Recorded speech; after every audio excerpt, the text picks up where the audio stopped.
Hey guys, welcome back to my channel. This is Srini here, and today we are going to continue on our Git series. This is going to be the second video, but the first one practically in session. So it's going to be really important, guys, for you all to understand it conceptually. So let's get started with today's topic. And if you're new to this channel, please do subscribe to it and hit the bell icon to get notifications. So you would get a lot of useful videos in this channel. So let's get continued with our series. So today we are going to look at the Git Basics Part 1. So there are going to be very few useful things which we need to learn in Git, because as we know, this is a part of each and every company, right? They have a lot of existing projects and you need to contribute to that existing project. So you need to know about Git in and out. So let's look at the today's agenda. We are going to look at most of the topics in today's session. That is how to download Git, how do we work with Git Bash, and how do we clone a remote repository onto our local and start contributing to that existing project. So I'm taking a very real life example which you might be definitely working in some company and would definitely want to contribute maybe in development or maybe into automation development, etc. So you would definitely require this concept and it is really going to be useful for your future. So let's get started practically. So first of all, you need to download a particular software called Git. Okay, I'm going to show that. So download Git CLI for Windows. You need to write this thing in your local. You need to go to Git, this official website.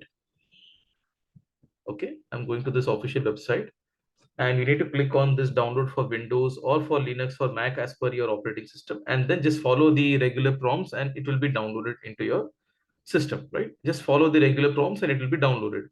Once that is done, what I want you to do is, you would be noticing if I go to my OS, right? And if I search here Git, you can see here I'm getting Git GUI. If I write Git CLI or Git, see, I can see CLI is there, Git Bash is there, Git GUI is there. So you should see these three options getting available in your machine once you have installed the Git, right? Now, what next you need to do is you need to go to github.com and you need to register an account with your email address. So it's very simple process. So I'll show you all quickly. So what you need to do is GitHub. I can show it in a new incognito window, github.com. Okay, and just go to this website and it will ask you to sign up. Okay, you can see here the sign up button is there. Click on sign up and then you will be asked to enter the email address. So if you see you don't have an account, okay, so let's say you want to create an account. So just type here.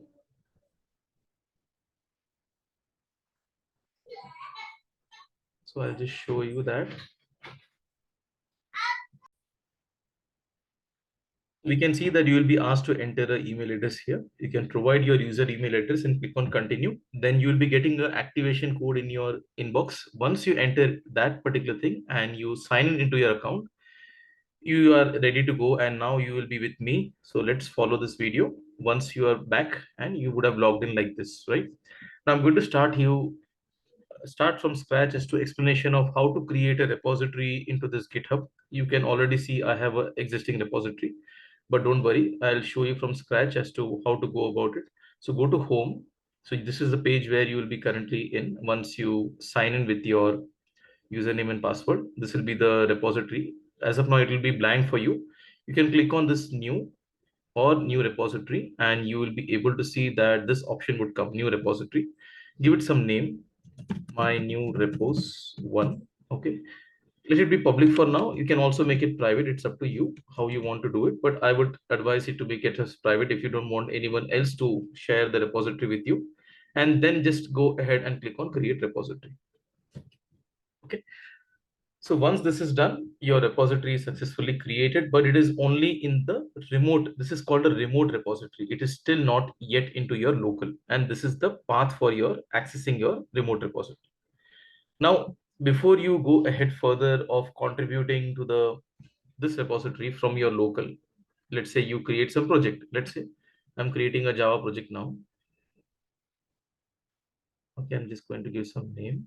Let's say Java practice, for example. Okay, and I'm going to click on next, and it's going to be saving in this particular workspace for me. As of now, this is my workspace, and let's go ahead and create a very simple program. Let's imagine that we want to add this particular project to an existing repository which is available by your company at a remote location, and you want to add this particular project like an enhancement, let's say, to the existing repository. So let's say, it should be starting with capital. So Java lips, let's say, for example, this is what we want to check it. I'm just going to have a simple sample code right now. So it's just a demonstration of how to use Git, right? So we are going to perform a simple action. So I'm going to just say system.out.println Java lips system.out.println. Okay, and that's it. So this is a simple program which we have created. Now, what we have to do is that we have to first of all be able to clone this remote repository into our local. That is, this remote repository, we need to bring it to our machine. Then this same repository name will become like our local repository. So this is how Git works, right? We are using Git here. So Git works on the basis of local repository, doing some changes into your local repository, and then pushing to this remote repository. So I'll show that in action. So just stay with me right now. So what I'm going to do is I'm going to go to my one of the folder. Let's say I go to documents, for example, and or let's go to C drive, D drive. Let's, for example, yeah, Git files. Okay, I'm going to create one new. Yeah, what I'm going to do is I'm going to go to a folder path. Let's say Git files. Okay. Now I'm just going to do right click. Since you have already got Git installed, you can see this Git bash option. Click on it. Okay. And once you do that, you will be having Git bash open with this folder path. Okay. Now you can see that. Now you just have to write git clone. Now you want to clone the remote repository into your local machine, right? So you need to copy this entire command. Okay. You need to copy this entire command. So I'm just going to click on this copy button. If it doesn't work, directly to copy paste and then paste it over here, right? And click on enter. So you are cloning basically an empty repository into your local folder. So it's giving you a warning. The reason being, there is nothing in this repository. It's just an empty repository. And now you can see that my new repos one has come. And you can see there is a .git folder appearing.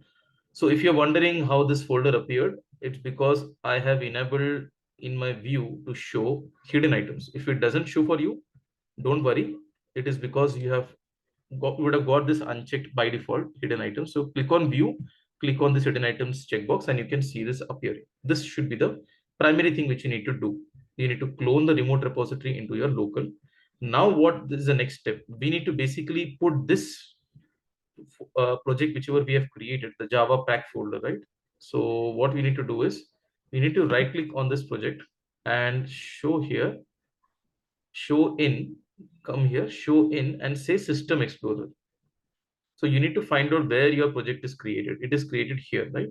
So copy this project and go to your path wherever you have cloned your repository. So go inside that new repository folder path and just paste it here. That's all. And now what you need to do is, so I hope this is clear so far. You have to copy your existing project into this empty cloned repository onto your local. Come back to Eclipse. Now this is not pointing to that location, right? So you need to basically close this project currently and also delete it. Okay.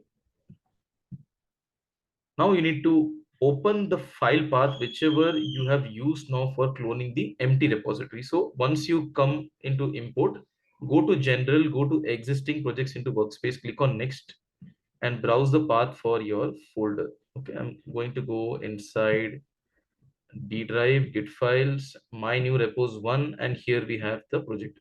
And click on select folder. You can see it's getting imported and click on finish, right?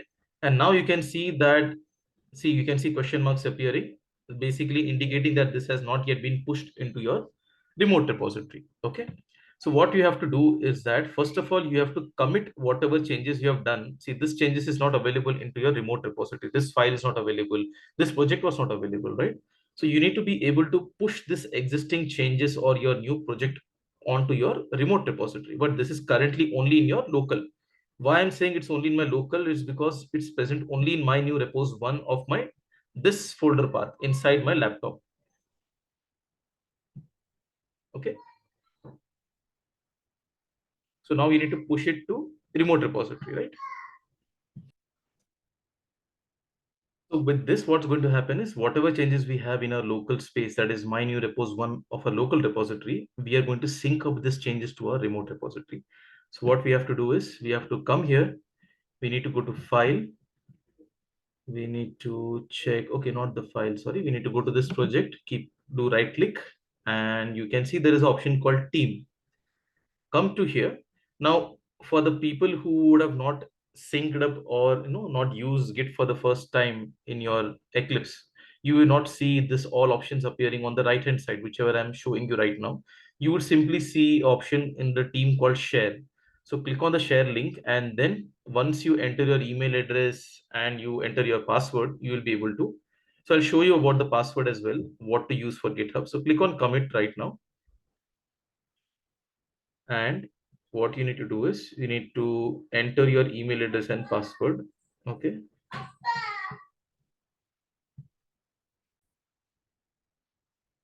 Yeah, so we can see that there are a couple of changes which are showing up here, like the unstaged changes. So this is what I had discussed in my previous video, guys. So there is something called unstaged area and staged area, and this is the commit message. So these are the three important conceptual things in Git, right? So on the unstaged path, you can see none of these changes were present inside the remote repository. Now I am planning to check in these two changes to my staging area. So I just need to select and then drag and drop onto the staging area. And now you can see from the question mark, it has turned into a gray color asterisk symbol, right? Now I'm going to put a commit message here.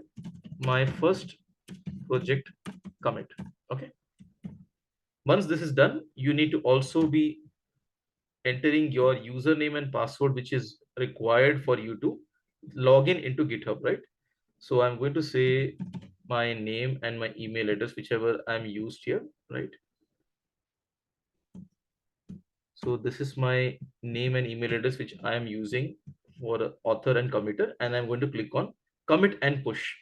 Now for the users who would be doing it for the first time, let me tell you all that you will be getting a window after you click on this button, which will ask you to enter your email address and password. Now, here is the very, very important part, which I want to explain you all. The password is not your GitHub password, guys. So please keep in mind, I'm not going to do that option action yet. Let me show you all how to create a password. So go to your GitHub, click on your profile picture icon and go to, okay, let me do this thing in a new tab. So go to your settings in a new tab, open this settings in a new tab, and we can see this window appearing now, profile window. Okay. Come down and you would see there is an option called developer setting. Go to that. So GitHub basically has changed the way how it used to have the password operating, right? Now we need to create our personal access token. Go to personal access token and click on this tokens classic. Okay, I'll show you all by creating a new password. Okay, so I already have a token here, but don't worry, I'll show you all for a demo purpose. So what I'm going to do is now is that I'm going to delete it. Okay, I understand I delete this token. Okay, I'm going to create a new token and I'll go for classic again from the drop down option. And this token you can set as to expiration as to how much time you want it to expire after it's used. So let's say if I select 7 days, then after February 27, this token is going to expire. So let's say my token login. Okay, for logging in, this is my token. Okay, and you need to basically give it all the privileges for all the different actions, right? So what I'm doing now is that I'm going to check all the checkboxes here.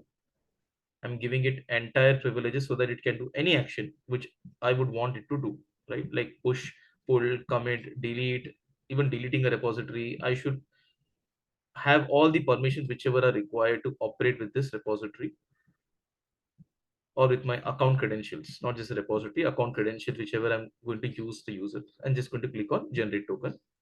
Now here is the important part. You need to look at this token and then save it. And then you just need to you will not be able to get this token again. So just make sure you save it. So I've already saved it and I'm going to paste it here. Okay. And now if I go back to tokens classic again, you can see it will show my token login. So this is going to be my new password, whatever, not this one, whatever it showed me earlier. So that is going to be my new password for GitHub. So I'll come back to Eclipse again. And now I'm going to click on commit and push. So it's asking me for username and password. Okay. Username is going to be whatever username you can see showing up on your login. So if you see here, it's showing Srini Iyer 21. So this is going to be my username, which I'm going to put here. And password is what I had copied into the notepad, the second one. Okay. So this is going to be my password. Put that and then click on OK. So there you go. We have successfully pushed our first project to our remote repository now. And this is the confirmation. You should get the successful message. Now you can go back to your repository, go to code section or click on this home page. If you want to go to home, so you can go to home and go to your repository, whichever you created. And now you can see it is showing up my project, which I just committed now 1 minute ago. It says Java Prac, my first commit, right? So that is all, guys. I hope you all like my second video on Git, and I know this is quite interesting. So we'll explore more comments and more commands and more things in Git. So stay tuned for my next video, guys. Thank you so much.